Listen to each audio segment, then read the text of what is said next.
you end up eating like the entire cheese platter or cookie tray or whatever.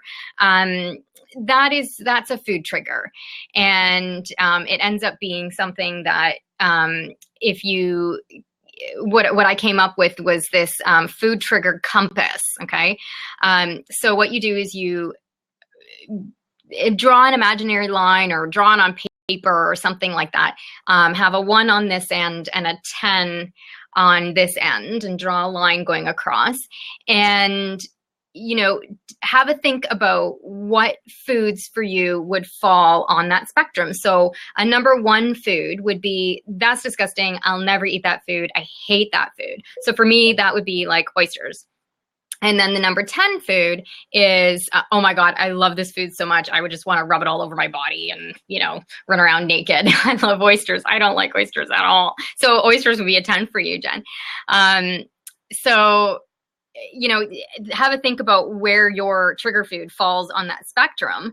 And then the key is to try to, stay clear from the buffet table that's full of your number 10s, or, take a couple of number 10s, put them on a plate and enjoy them, but don't like overfill your plate with all those 10s.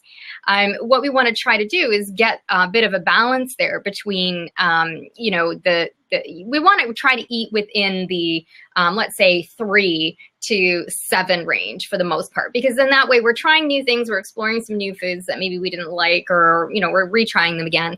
And we're still having those foods that we enjoy and that, maybe are a little bit bad for us, quote unquote, although I don't think of food in terms of good or bad. But, it's like, and chocolate. Yeah, for sure. But for some people, chocolate is like way on that 10 mark for them. Where they just can't stop at 1. So, have a think about what that food trigger is and where that food lies along that spectrum. And then, think about ways in which you can not overindulge. So, some of the tips that I have is, you can actually have the food. So you can take, like, if it's chocolate or if it's cookies or whatever, you can take a couple of them and put them on your plate, and then just occupy your other hand with like a glass of water, a glass of wine or whatever, join the party, be social, and try to not focus so much on the fact that, oh my God, there's a table full of 10s over there. And make sure that you're eating fat and protein before you go. Filling up before an event is really, really important, because then you're not going to engorge when you get there, right? Some people have the mentality that, well, I'm not going to eat all day long so that I can like totally indulge tonight when I get to the party or whatever. And what that does is it kind of does the opposite thing in our body. It, first of all, when we get to the event, we're starving. So that sort of defeats the purpose. Now we're just like, we get there and we've eaten the entire like bowl of chips or whatever, because we're so hungry because we haven't eaten all day. So, any kind of like control that you were trying to have there goes completely out the window, because you've now just eaten an entire bowl of chips, right? So it doesn't make sense. So by eating consistently throughout the day and making sure that you're eating good things, obviously, good fats like avocado and some coconut oil and nuts and seeds and things like that, mixed in with protein, right? So eggs, animal like chicken or turkey or whatever. Even like if you're vegetarian or vegan or whatever, you can have it's tofu or tempeh or whatever. Lots of vegetables have protein in it as well. Beans and rice combination, all that kind of stuff. If you're consistently eating throughout the day, you're going to keep your blood sugar stable. You're going to keep yourself satiated. And then when you get to the party, you're not going to be like this raging, hungry monster wanting to eat like the entire table of 10s. You'll see the 10s and you'll be like, ooh, that looks really good. I'm going to have a couple. And that'll be enough for you. But if you're so hungry because you haven't eaten all day long, you're going to gorge like cray-cray. Oh, yes, I just said cray-cray. I need somebody else on this blab to save me. I'm going back to my blog here for a second. Oh yeah, so crowd out crap by filling your plate with veggies and a small side of your trigger food.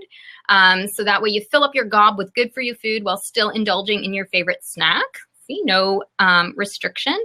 And you can also offer to bring your own. Oh, how do we let somebody in? Melissa, I don't know how to let you in, babe. I wonder if Jen needs to do that. If you're going to a party, you can always offer to bring your own stuff too, right? Like, but don't be a douche about it.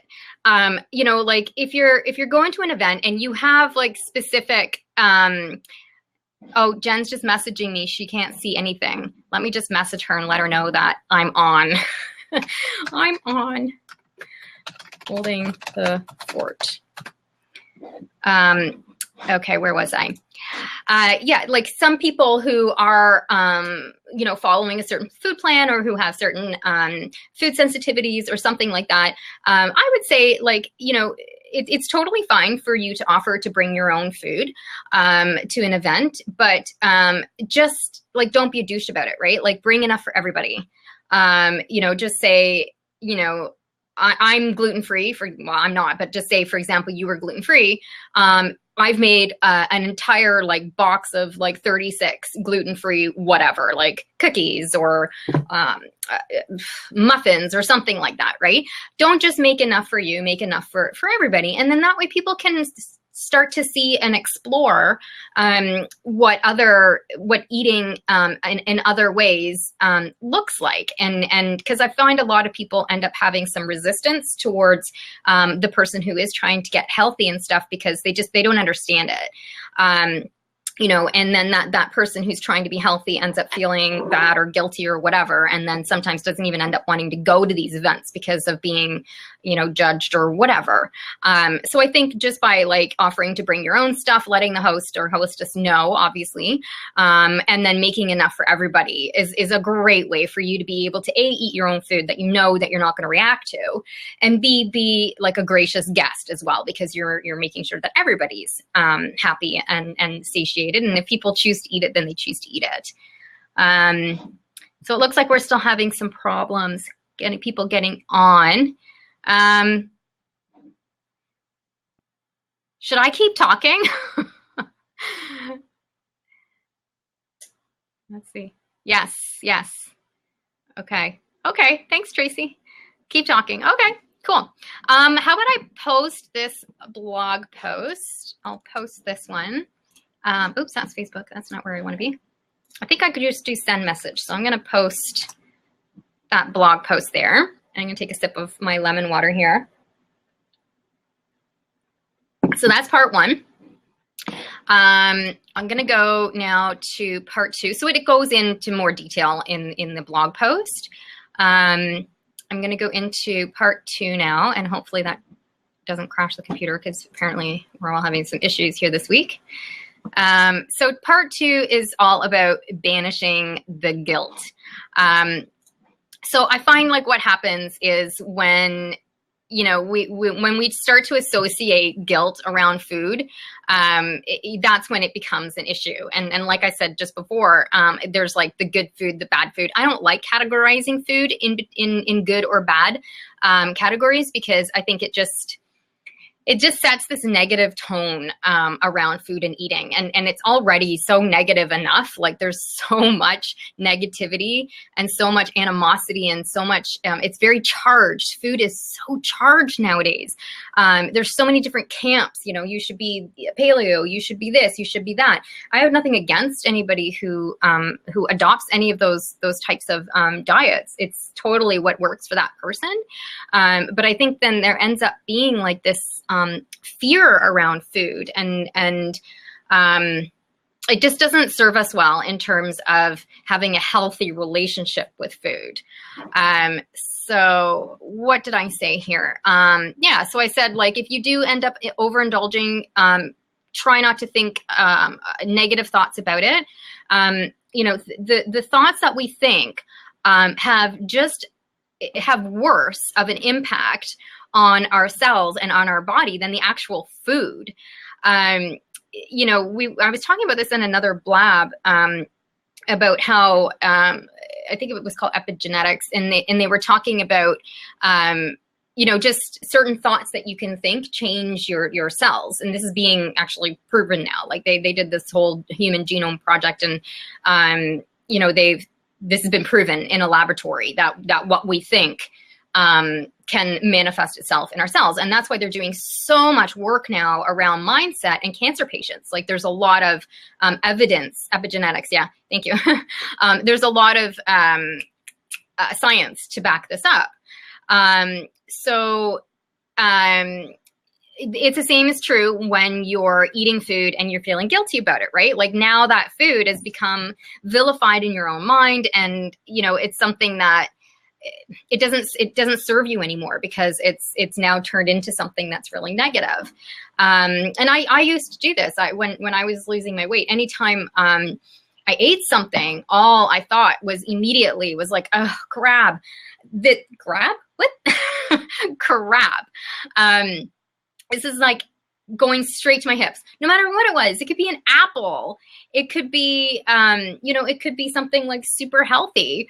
And because I was like so obsessed with trying to lose the weight, and I wasn't educated on how to do it properly like I am now, I was like, oh, well, anything that I eat, this is like kind of like the limiting belief in my mind, was anything I ate was going to go directly to my ass or to my hips or whatever. So food became like supercharged for me. And it was like, I can't eat anything because anything is going to put weight on me. And once I let go of that, and once I realized that that wasn't serving me, and I started to incorporate more and more and more of the healthier foods, and I started seeing like results from doing that, food lost its charge for me. And also because I did so much work, fixing digestion and healing other parts of my body, food didn't trigger me that much anymore, right? So a lot of times people have an issue with food when it comes to like if they eat something, it physically makes them feel like shit. So doing the work around that for me also helped me not have a negative mindset around food. I'm going way beyond here verbally than I did in the blog, but so like step 2, take positive action. So if you've overindulged, forget what happened the day before. Just start a new day, start with a good breakfast or green smoothie. Hang on, Jen's just messaging me. Nope. Hang on. YouTube activated. Where am I? And yeah, like another thing you can do is, when you are in that, mindset, you can do things like get physical, right? So get into your body and out of your head, right? Like if you're thinking, oh God, I indulged in, thanks, Andrea. I just messaged her the same thing. So if you are feeling, she's trying to get back on now. I hope she can. But Melissa was hopping on. Oh no, I guess she can't because Jen has to open it up. Shoot. Okay, well, anyway, I'll keep going. Where was I? Oh my goodness, I've lost my train of thought now. All this other blab business here. Oh yes, right. So when you are having that, that sort of vortex of negative thinking, one of the best things to do would be to like get physical in your body somehow. So, do a little bit of light stretching or some yoga, go for a walk, distract yourself somehow. Oh, I see people coming. Hi, hey, Melissa, you're on. Yeah, hi. Hey, okay, I'm here. Okay, finally. Yay. Okay. Yay. I've been blabbing on. No, that's great. You were doing really good. All right, awesome. So I was just saying, when those negative thoughts do come in, to do things like get physical in your body and to like do yoga or even, it doesn't have to be like a full out yoga, just doing some stretches or something like that, just to kind of get your body moving, get out of your head, get into your physical body. That kind of stuff really helps. Journaling helps a lot too. Hey, Andrea. I got on. Hey. Yay. Poor Jen. It's like it's her blab and she's not on. They're having a snowstorm. Aw. Oh, well, Jen, can you hear us? I wonder if she can hear us, because she can maybe contribute by asking questions and stuff on the comments section here. Let me write that. Let me message her.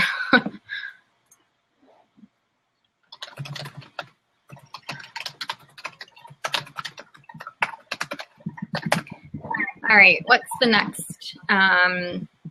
Oh yes, I was saying, like, purge that negative thinking. So write it out, get it out of your head, and burn it. Sorry. Oh, I think she's trying. Yeah. Yeah. Burn that paper. So write down all those thoughts and then just like set that bugger on fire and release it, right? Like just let go of those that negative association with food and with how you're feeling. So I'm gonna post this one as well so you guys can have a read of it. Krisha, and then sorry, I have a question for you. Yeah. Okay, so I'm sure you're all about the natural, like, body care and like skincare and like, you know, whatever we put on the skin. Okay. Yeah. So my question. I noticed your teeth are so white. So what is the natural way of whitening? My teeth? Yeah, they're like so sparkly. You know what? You're not gonna believe this. I got them laser whitened 15 years ago. Nuh-uh. That's yeah. So, I'm like, I know. I keep hearing that from people, and I'm like, holy shit, this was 15 years ago. But like, I mean, I use natural toothpaste, right? Like I use Green Beaver. I don't know if you can get that in the States or not, but I use Green Beaver, and I go for checkups, and I'm wearing red lipstick, so that's probably helping. And this tooth here isn't real. It's a crown. oh, okay. Not many people know about that. Yeah, when I was like really young, we were playing hide and go seek and whatever, and I smashed my face on a brick wall, and I lost like my front tooth. Yay! I have the same thing, Krisha. Do you? Yeah, from a horse accident. Yes. Oh, right. Yeah. So anyway, but I mean, like I've heard strawberries, crushed up strawberries really help whiten teeth, and baking soda too. So if you get like make a paste with baking soda. So I've heard that like if you do too much baking soda, it can just like way too much. Like it can do much off of your teeth and stuff. I mean, I don't. Yeah, maybe. I don't know. I mean, everything would be in moderation, right? Like I wouldn't go nuts and like use it, Coconut 50 oil. times a day. Oil. Yeah, like you could do like a coconut oil, like maybe try like mix it. I've never made my own toothpaste, but I know like a lot of the natural toothpaste, that's what they do. Like it's like a coconut oil. Some of them taste really horrible, but it's like a coconut oil mixed with baking soda and like a couple drops of peppermint oil. And just brush like you would normally. Oh, what's Jen saying? I guess I should have gone to Starbucks and only order tea and not a giant frothy sugary latte, right? Right. Oh, she's funny. Oh. That's too bad she can't join. Jen, we missed you. Hello. Hi, all the new joiners. Hi, everybody. Kind of been neglecting the thread here. Let's see. Does any questions come up? Let's see. Kat Wong, it's your first day on Blab, Kat. That's very cool. Hello and welcome. Let's see. Oh, she Thought I saw someone else. needs to get on. Ing Khalid Al-Kahami joined. It's your first day on Blab. Hey. Welcome to Blab. All right. Awesome. That's so great. Cool. All right. So what else should we talk about? Hit me with your questions. Does anybody have questions in this stream? Anybody watching have any questions? You know what's a good question? Oh, I'm reverberating. Yeah. What question is this? You did too, Melissa. I put my headphones in. Better. Well, maybe I won't ask. Well, I didn't hear the question. I know. Was there a question? It is. it's a money blab. Maybe you give some tips or advice for people to eat healthy without breaking the bank. Yeah. Actually, Jen and I did a podcast about this, so I can tell some of the tips that I talked about there. Yeah, I mean, I think some of really great money-saving tips would be buying in bulk. That's one great way to save a bunch of money. Things like rice or beans or even like things like hemp and chia and stuff like that you can get at like bulk stores, right? So that's a really great way to save some money. Nuts and seeds and things like that as well. My only caveat with that, my only warning with that would be the oils that are so important in like hemp and in nuts are really, really gentle and they're quite volatile. So when you are buying it from bulk places, just be aware that they might have been, sitting around for a while or whatever. So they might not be of best quality, but it's definitely better than not eating it at all. Let's just put it that way, right? So if you are somebody who just wants to get started and that is your budget and that's all you can afford, that's way better than not eating it at all. And then, you can work your way up towards getting like, fresh nuts from the health food store or like packaged hemp seeds and stuff. But I mean, like, it's a really great place to get things. And then in terms of like, buying and eating organic and stuff like that, that also doesn't have to be so cost prohibitive because you can do you can follow along the what's it called, oh my goodness, I'm drawing a blank. Andrea, help me. Environmental working group. I was reading something Jen was writing. Yeah, so Jen wants us to shout out how awesome it is to work with Krisha one-on-one. Oh, thanks. Yeah, she wants everyone to know how great it was to work with you one-on-one. She's such an awesome client too. I love working with her. No, so what I was saying is the environmental working group. There's the Dirty Dozen, and I'm just Googling it here so I could put it in the thing. Has anybody here heard of the Dirty Dozen Clean 15? Yes. Yep. What about the people on? Nope. Tracy. Okay, cool. So what that is the environmental working group, did a bunch of studies and tested a whole bunch of foods and determined which ones were the most heavily sprayed or contain the most pesticides. And so they came up with this list, and every year it gets redone. And usually it's the same foods that are on there every year. But they have like 12 of the dirtiest, so they call them the dirtiest foods, and then 15 of like the cleanest foods. So what that means is like 12 of the foods that are the most heavily sprayed. And if you're going to buy anything organic, buy those ones organic. And then the 15 that are not so bad, take it or leave it kind of thing. So let me just try picking it up here if I can find it. One sec. But like, I know that, for example, God, let me think here. Strawberries were one of the ones. They absorb a lot of pesticides. Yeah, strawberries. I'm trying to find the actual list itself so that I can, I remember that a few years ago, it's like strawberries were like one of the worst ones, and then like apples and I feel like I had all of these memories at one point. But the worst ones were things with like the skin on it. They said like avocados and bananas and stuff. Yeah, so the dirty dozen would be apples, peaches, nectarines, strawberries, grapes, celery, spinach. I posted in the group so you guys don't have to memorize this. Spinach, sweet bell peppers, cucumbers, cherry tomatoes, snap peas imported, potatoes, hot peppers, kale, and collard greens. So that's the dirty dozen. And then I'll post the clean 15 in there. So that's avocados, sweet corn, but then you have to watch out for the GMOs. Pineapple, cabbage, sweet peas frozen, onions, asparagus, mangoes, papaya, kiwi, eggplant, grapefruit, cantaloupe, cauliflower, and sweet potatoes. So all of those foods, you don't have to worry so much about buying them organic.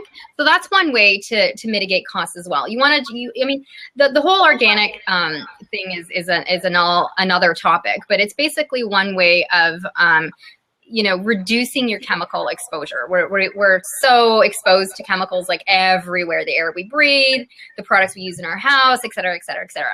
And it's those toxins that are accumulating in our bodies, and eventually we're getting sicker and sicker because of them, right?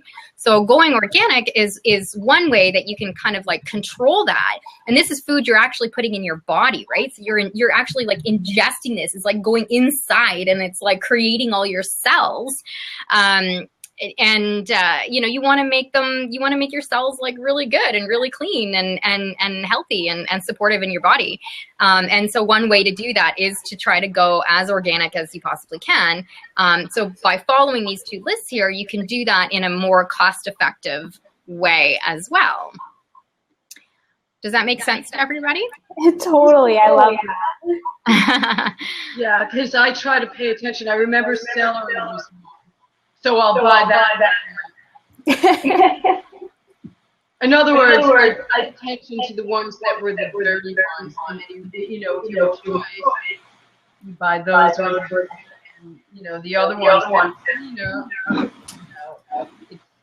it's not as important. Yeah. Do you guys have any tips? Is there anything that you guys do? Oh, you're welcome, Tracy. Yeah, I have a lot of looking at what's on sale. Yes, of course. Right now they have bags of navel oranges for very inexpensive. So and it's great time of year for vitamin C. Yeah. For things that are on sale. Seasonally, eating seasonally and local. Yeah, local. Yeah. Reduce for clearance. Like sometimes they have the bananas that are body. Those are the ripe. Yeah, and they make excellent like banana bread and smoothies. Or avocado. Yeah, the avocados. Those are the ones that make a good guacamole. That's right. Yeah, that's right. Yeah, so you can go to that that one section in the grocery store where things are looking a little off, and it's usually like really, really good, and it's cheap. And Andrew, you'll probably love that I'm about to say this. I'm not a vegan or a vegetarian, but having reducing your meat intake also helps save some money too, because meat can be quite expensive. So switching, maybe having like a couple of days a week where you are just eating a more vegan or vegetarian meal is super cost effective as well. But just again, like making sure that you're not just going to craft dinner, but you're having like some healthy options. There's so many amazing vegan recipes online that you can find, and just find one that resonates with you. I like that idea. We have been doing that, but I need to beef up the healthy options. Tracy, do you want to let me know in the comments what you're looking for in terms of healthy? Like, you could do, like on my site, I have a vegetarian chili, for example, and it's so good, and it's really filling. And it's just got like the beans in it and some vegetables, and it's really simple. It takes no time to cook, and it's really tasty. And I have a masoor dal as well. I love Indian food. I'm such a sucker for Indian food and all the flavors and everything, right? Yes, that was the chili I made at Becky's retreat. Yeah. It's hard to please all my boys, and it needs to be convenient, busy schedules. Well, this chili is like literally you open a can of beans and you toss them in. And you cut up a pepper and you toss it in. Like, it doesn't really take much. I've got 2 young children and a lot of tastes as well to have to tend with in this house. And everybody seems to like that one. So I'll post it here for you. But then I have my masoor dal as well. Again, it's lentils, and you can add like sweet potatoes and broccoli and cauliflower to it. And it's so good. It's so easy. Where's my one sec? She loves the spinach dal that you made. It was good, right? It was so good. Oh my God, I'm hungry. Yeah, I saw that you posted a Meatless Monday. Yeah, I did. I had Meatless Monday yesterday. Yeah, I noticed those things. I know. I knew you would. Tracy, I just posted the veggie chili there for you. That's an easy one that you can start with, and it takes no time to make, and it tastes even better the next day. We need to eat stir fries. Simple. Yeah. Simple. Yeah. Salad, green smoothie. Melissa, I love that. Yeah. Smoothies are a really great way to get greens in because it's easy. It is. Just throw them in the blender. Exactly. And they taste like you can make them taste good. Like some concoctions. Yeah, just add an apple and add a banana, like some concoctions that I've made, I have to say, like they're horrible. Tracy, I have a recipe for a kale smoothie. Tracy, I have like 1,000 recipes on my site. Well, maybe not 1,000, but yeah, I'm sure I do. Any recipe that I've got can be swapped out for kale. What I started doing is in the early days, I was using kale a lot, and then I realized like the flavoring of my smoothies was a little intense. Yeah. So I switched it out to spinach because it has a much milder flavor. So anywhere that you see spinach in a smoothie, you can switch it over to kale if that's your preference. They have like different types of nutrients available within them, but they're still really, really good. Just don't forget that kale is a cruciferous vegetable. So if you have any kind of like thyroid issue or anything like that, you have to be careful how much raw kale you're having. And the same with like the broccoli and the cauliflower and things like that. But that's only if you have like a thyroid issue, and it's really like you got to eat like bucket loads of it for it to be a problem. But just something to say. Yeah, well, you don't have a thyroid issue, Jen, so we don't have to talk about it. But yeah, it's true. If you have like hypothyroidism, it's advisable to like not over consume a raw cruciferous vegetable. When they're cooked, it's fine. And same with soy as well, because it interferes with iodine production and things like that. Anyway, that's getting all nerdy on you guys, but Tracy, if you want to check out, like I've got a ton of different smoothie recipes on there. They're all really good. These are the ones that pass the taste test. I made one the other day. Oh my gosh, I haven't posted this one yet, but it was so good. It was spinach. It was a chocolate cherry. So it was so good. So I had like a handful of spinach, and then I think I put a banana. I put like a cup of like frozen cherries, and I think about like a tablespoon of cacao, and then like 3 or 4 tablespoons of vanilla flavored hemp protein powder, and then water, right? And then I blended it. It was really good. Really good. Fermented soy. What about the soy estrogen effect thingy that I've been reading about? What do you think about that? Fermented soy is okay. Is tofu okay? Yeah, I mean, I would prefer, okay, here's my thing about soy, as it's kind of ubiquitous now, right? Like almost everything that we eat that comes from a package has soy in it, right? So we're being like over exposed to it. And for some people, it can cause some issues. It's a funny one because there are some women who really benefit from having soy, from the estrogen type mimickers in soy. Same with flax, and there's a whole bunch of other foods that have it in there as well. So it's one of those things. It's like if you're going to consume it, just make sure that it's organic, because then it's not going to be GMO. And fermented would be way better because it has that fermented process in it. So it's full of like good bacteria. So it's good for our guts and stuff as well. So that's where tempeh would come in. Tempeh is actually tempeh, Jen. So which products are fermented soy? That would be tempeh. Yeah, TEMPEH. Also tamari as well. That's like a more fermented Japanese soy sauce, which is really good. Natto, yeah.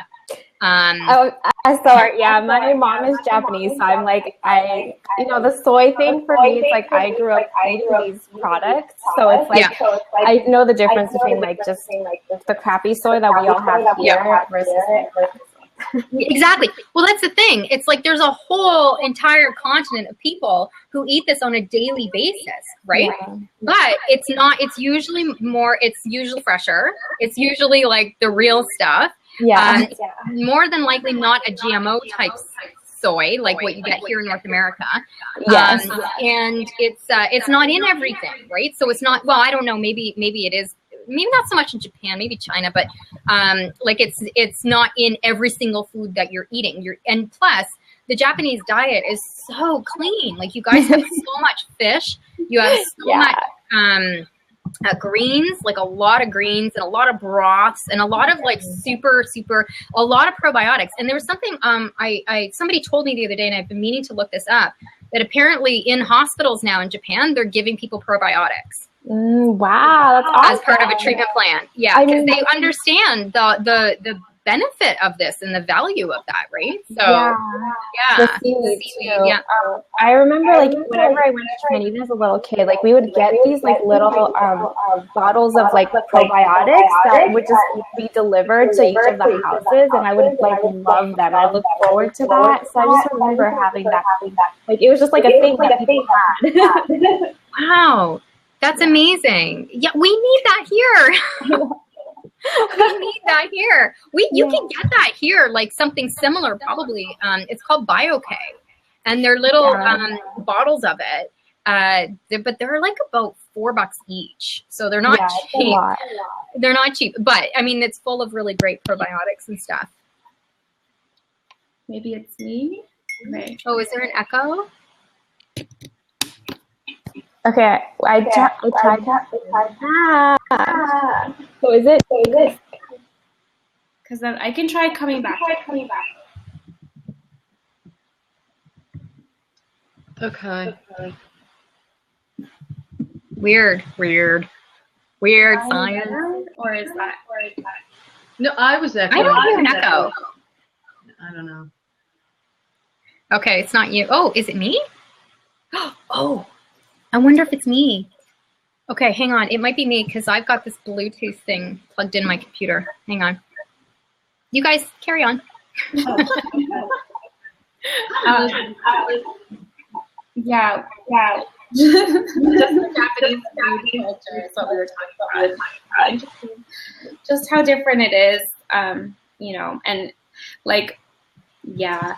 Whenever I see people come here from Japan, they're always like so impressed with like our food choices here. They're like, "Oh my god, you guys get to eat so many yummy foods," but it's like, not really, And then, yeah, I'm just like, no, this food is so crap.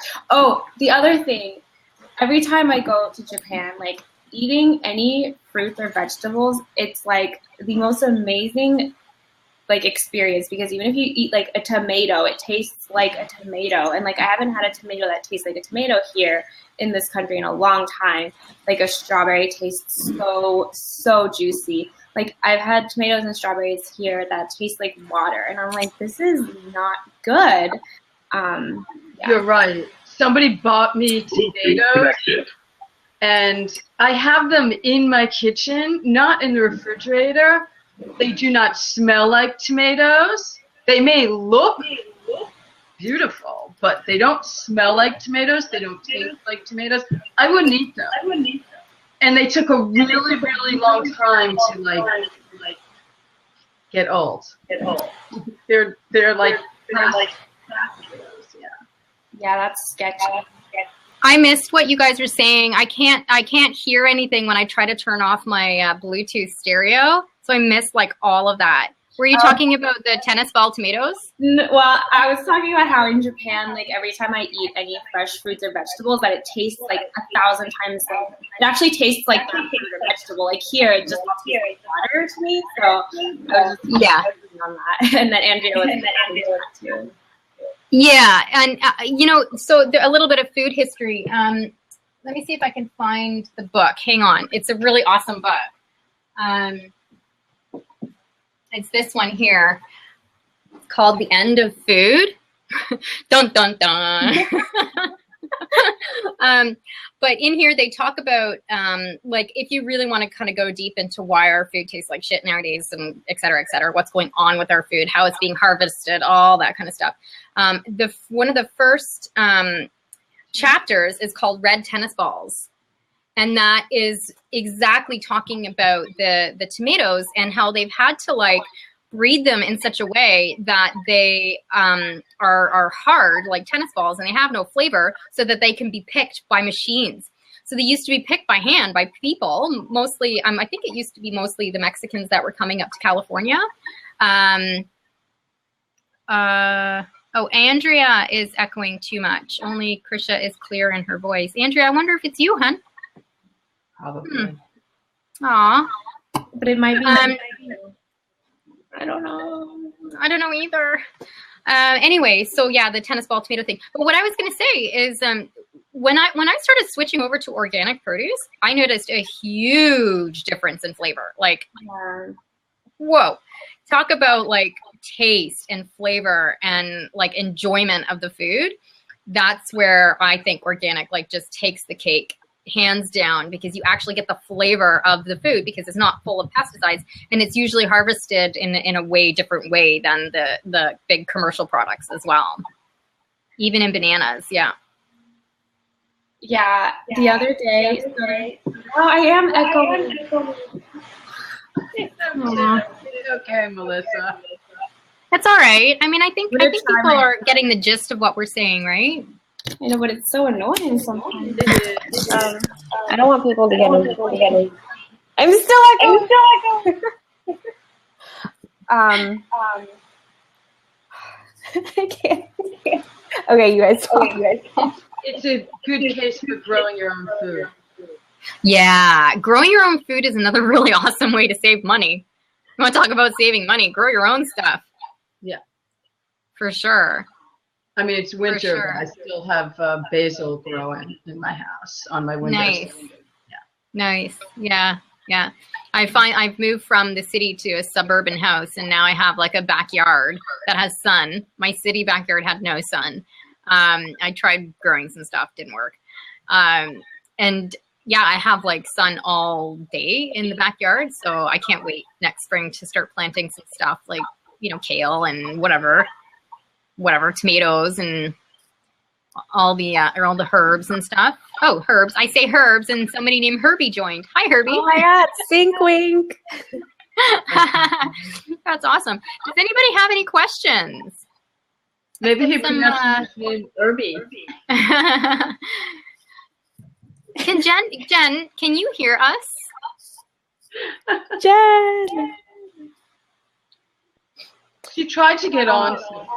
So I was going to say before I was like echoing too much. So there's this really awesome, like, kind of like a delivery service in like where I live, which is they gather all the local farmers and then they like put them in boxes and stuff. And it's not exactly a CSA, but it's like, it's actually like my dream come true CSA because you don't have to get it every week and you can pay as you go and stuff. And nice. It's like a whole big season. But yeah, their stuff is so good. And the other day I had a bunch of turnips and I was like so excited about my turnips, and I was just like eating them raw like an apple, and I was like, this tastes like better than apples somehow. And I was like kind of like, why is this like feeling so good from the greenhouse? Like they're just turnips, but they taste so good. But, yeah, that was fun. Wow, that's really cool. I love that story. I love it. Yeah, I used to get those too, the CSA deliveries as well. It was a lot of fun. I loved like just not knowing what veg I was going to get every week or whatever. Yeah. We haven't started it out since moving out to the suburbs.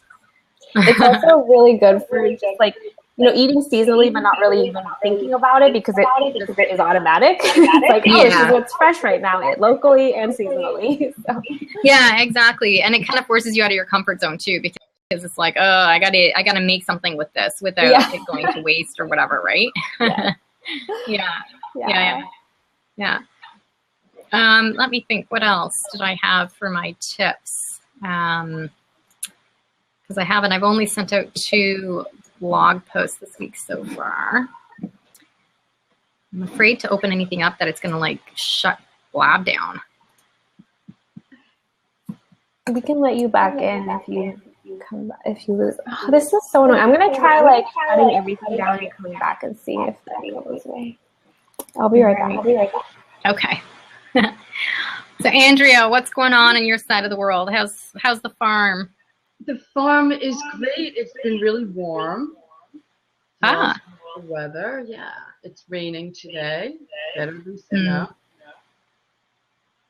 And yeah, it's been good. So. That's great. Yeah. That's really awesome. Yeah, Andrea, I did notice your meatless thing that you posted. So that was great. Yeah, I just wanted to kind of encourage, eating a little bit more vegetables and I find people just don't get enough vegetables, full stop. So, one of the easier ways to do that is having like a meatless Monday and, just trying to get more in and, but you don't have to do it so like, it doesn't have to be so black and white about it. It can be like, what's that? When you go to the supermarket, do you look in people's baskets? I do. Me too. I do. And me too. So so I was at the supermarket the other day, and you can clearly tell like I eat healthy. And the person right behind me on the little belt, the thing that's going around. All of their sorry, I'm echoing. All of their first items were meat and dairy. Right. Like yeah. All the stuff that was coming out at first, theirs was meat and dairy, and I was thinking, I don't have any of that. They're the exact opposite. Yeah, that's hilarious. Well, if you had combined those two shops, it probably would have been like the perfect diet because it would have had like a little bit of everything in it to keep everybody happy. Not for me. That's what well, not for you because you didn't eat meat, but if you had like, people in your family who did, you know what I mean, then that would be like this perfect sort of like mixture of making everyone happy. Yeah, I mean, some of the stuff that I've seen in grocery stores, I'm just like, oh no. And then I see their kids and I'm like, those like prepared lunch kids things. Or all the goldfish crackers or whatever. And I'm just like, meat shaped like a star. I know. I know. Oh my god, that's funny. It's so frustrating whenever I go to the grocery store and I see like, if I don't go to like a Whole Foods or something, it's just like a regular grocery store. I'm like, the shelf space that some of these things take up, it's like crazy. Like I was at Walmart the other day. It's Walmart, but like half the aisle was all just like Crystal Light packets of like different flavors, and it was just crazy to me. Like you have a whole like aisle of just like powdered drink mixes and different flavors. Like really, this is important. Yeah, that's disgusting. A lot of people drink those diet sodas. Like that is worse. It's like okay, it's just as bad as the soda. Yeah. Well, if not worse, because of the aspartame, right? I mean, soda, drinking your calories, as they say, that's a big one for a lot of people, and they don't consider it because it's like it's not food. And I see like a lot of people who are trying to lose weight, who are really overweight, they tend to reach for the diet products, right? Because they're just not educated, because that's how the industry is, right? So they want you to believe that if you have a Diet Coke or you have a fat-free this or whatever, that's going to help you lose weight. And it's not true at all. And in fact, I think there was even a study that showed that aspartame, or one of those ones, were causing obesity. Yeah. So all of these people who were drinking like Diet Coke end up like being obese, right? Yep. By the very thing that they're thinking that they're drinking to not get obese in the first place. It's really sad. How bad is it to eat 3 to 4 tomatoes every day? I just love this red food. I don't think that you can really overdose on tomatoes. I don't think so either. The only thing with tomatoes is you might start getting like little cankers in your mouth. And the only thing I would be concerned about is it with that basil. you will eventually develop an intolerance to it because you eat too much of it. You know, variety is the spice of life. Variety is very, very important for our gut flora, for our enzymes and all that kind of stuff in our body. So, I mean, there are people like, you know, true Mediterranean people who eat tomatoes like every single day. And they're supremely healthy as a result of it. So I think if you like it and it's not causing you any problems, it's not a bad food to have 3 or 4 times a day. You know, just don't overdo it, you know, because you don't want to get to a point where you can't eat them at all because you've eaten too many. But it would take a long time before you get to that point. You know, and you know, adding things like that olive oil, like you have to really take a look at, there's another really awesome book I'll pull out afterwards. It's called The Jungle Effect. You have to really take a good look at food combinations and like the history of food and things like that, and understand like why some things are paired together. And it's like, you know, ancestry, like our ancestors, like going back thousands of years, instinctively understood how 2 things paired together increase that food's digestibility or you know, just effects on the body. It's insane, right? Like so like for example, pardon me? Oh, sorry, I said like tomato and basil is something that I know really helps with that too. Yeah. Like, so there's like the polyphenols or the chemicals or whatever that are in that one food that when paired with the other food, it kind of like neutralizes it almost or whatever. And same with like down in like the Aztecs and things like that. Like they were eating like a lot of the bean and rice combo. And why do they do that? Because when you mix beans with rice, now you have a complete profile, a complete amino acid profile. So you have all of your protein there, right? How do they know this? It's like, it's mind blowing. These people, this is like, how many years ago was that? Like 5,000, 10,000 years? I don't know. I'm probably wrong on that number, but you know, a long time ago before Blab, okay, where people could just Google this stuff, right? And they instinctively knew. So it's the same thing. You look at tomatoes and you look at the Mediterranean diet, and they mix a lot of things with cheese, actually. So what can sometimes happen is when some of these foods have things in them that impede calcium absorption into the bones. So by eating it with a dairy, for example, you're kind of like putting back in what the vegetable is taking out. It's kind of cool. So that's when you see like the eggplant parmigiana sort of thing, right? I mean, we've totally Americanized it now, like from what it actually probably looks like in the med. But that's just an example that I can think of off the top of my head. And even like mixing things like a really good quality olive oil with certain vegetables brings out the you know, the good things in that particular vegetable, right? So you'll still get it without the olive oil, but you get it even better with the olive oil. So it's really cool how like there's all these flavor combinations when you go to like, you know, genuinely where the place is from and not like a pizza combination kind of thing or Pizza Hut or whatever. And you'll see that there's like a reason for that pairing. It's pretty cool. Is there anything like bad combination of food, for example, curd and banana or lemon and cheese? Well, yeah, that's just gross. I mean, like, if you think about it, if something just doesn't taste good together or like doesn't look like it would taste good, like curd and banana, I wouldn't eat that, but that's just personal preference. So is that like cheese curd? Is that what that is? Like in banana? I can't see why those two would pair well together. And, you know, you have to think too, like the flavoring. Lemon and cheese. I mean, like you could do like a lemon with a ricotta or something like that would taste really nice together.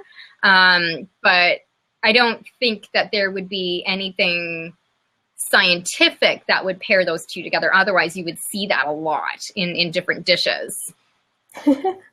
Krisha, what you were saying about how people back then just knew. Oh my God, I'm still echoing. That's okay, sweetheart. Keep going. I was just going to say that says something to how we can just know things in our body and just pay attention to how things work instead of needing times to prove that it actually is working. So yeah. Yes. Yeah, that's so true. That's so true. I think like that part of the issue nowadays is that the prescription medication has kind of taken over our healthcare. And so people have this thing where they need science in order to be able to believe the efficacy of something. And unfortunately, studies on like broccoli, for example, or other foods, they're not like wildly funded. So somebody has too many tabs open. That's probably me. I have like 500 open. I closed everything down, so it's not me. That's my brain. I can't close it down. That's my business, man. Every time I close one down, I'm like, damn, I need to go back in there. Or just leave them open. I do too. It's funny. Thank you, Mr. Michael. Is there no such disadvantage, but just a matter of personal preference, right? Yeah, like in terms of the curd and banana and lemon and cheese. Yeah, I think that would be personal preference. I personally haven't come across anything in my studies or research about those particular combinations, but now that you've mentioned them, I'm going to keep my eye open for those and see. And if something comes across my radar, I'll talk about it in my group or something. But how long have we been going on here for? I guess about an hour now. Yeah. Is Jen still out? I can talk about this all day. I know, Krisha. It's awesome. You were totally rocking this out. I wish Jen was here, though. Yeah. I don't know what she was going to. I was supposed to be in the hot seat, and I feel like I'm in the kind of cool seat because I know what I'm talking about. Well, you know, with all these blabs, even though Jen says it's the hot seat, I haven't actually seen her do any, fiery, hot seat type things. It's more like, that's what you do. So, you know how she is. She's always sweet. So. That's awesome. Fruit cream. My face looks shiny. Oh. I think that was a compliment. It wasn't okay. Like dewy, yeah. I don't. I'm kind of warm. No, I use all like I use like all organic stuff. Like I use I don't use commercial products anymore. I haven't used commercial products for a really, really, really long time, and I've noticed a big difference in my skin. Like anything that you get at the drugstore or the department store or anything like that, I don't buy that anymore. Yeah. The only thing that's not organic on my face right now is my lipstick. That's it. Everything else is organic. Yeah, I need to find really good lipstick. That's like my next mission is like healthy lipstick. Yeah, well, 100% Pure is a good company. I like them. Okay.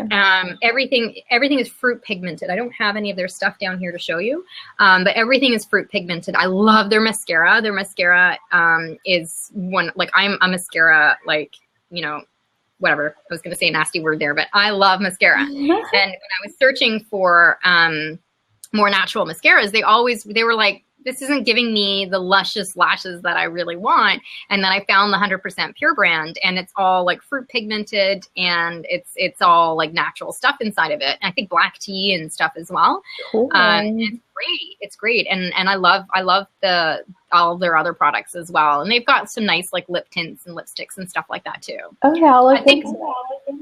Yeah, I think they have shops all over the States. It's a little harder to find their products in Canada. I know a couple of stores that have them in Toronto, but I haven't really, it's not like I can just go anywhere and find them. Like there's no standalone store here in Canada, unfortunately for them. Okay. They would like rock it out if they came up here. Speaking of Toronto, we need to go. Andrea, you ready? Oh, to Toronto? Okay, how about in the summer? Yeah. It is summer here though. Like there's no snow. It's gonna be 16 degrees on Christmas Eve. It's crazy. What's that in Fahrenheit? Because I don't know. I'm like I don't know. Let me low to me. It's supposed to be 60 here. Fahrenheit. I don't even know how to spell Fahrenheit. Okay, Fahrenheit to Celsius. Hang on. So Celsius to Fahrenheit. That's 102 where we are, Melissa. Really? No, I'm joking. Oh, I was like, what? 60. Okay. Yeah, 60. It's going to be 60 here. Yeah. Wow. Yeah. So global warming? Global climate change, yes. Well, they're saying too it's El Nino. Okay. Whoa, it's like snowing. On the black screen. Oh my god. Weird. Oh, that's so cool. I know. That's like I know. We're like all excited. How did that happen? Did you guys do a Periscope on Halloween? Did you guys do a Periscope? Yeah, there was that. Yeah, Yeah, no, that.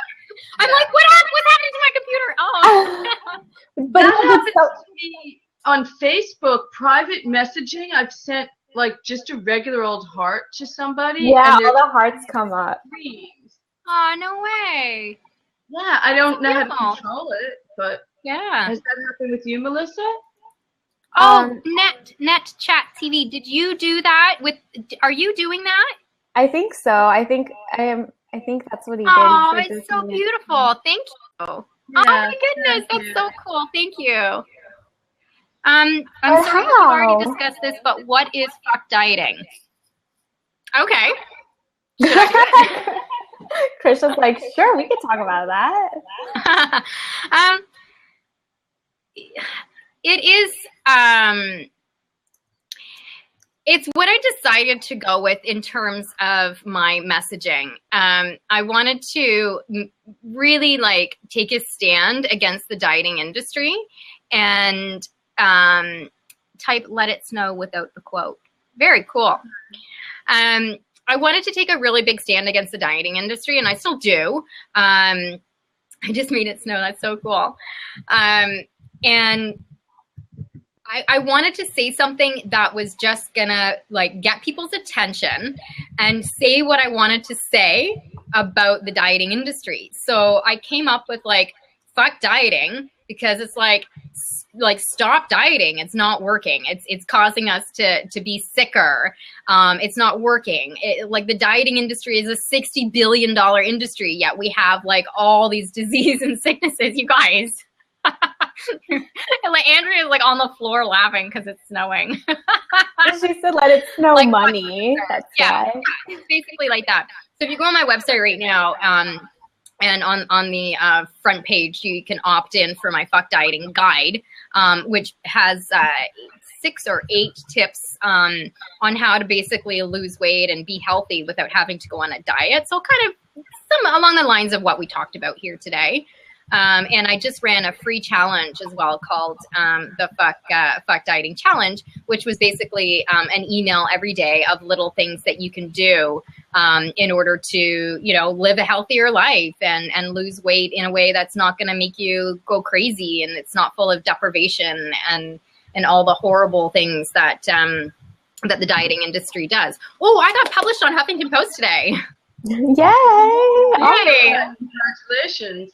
Yeah, I'm so excited. I just thought of that. Yes, yeah, because it's along those lines of the fuck dieting and stuff. So I just thought of it. But anyway, so I hope that answers your question. Krisha's really awesome, and she's really passionate about what she does.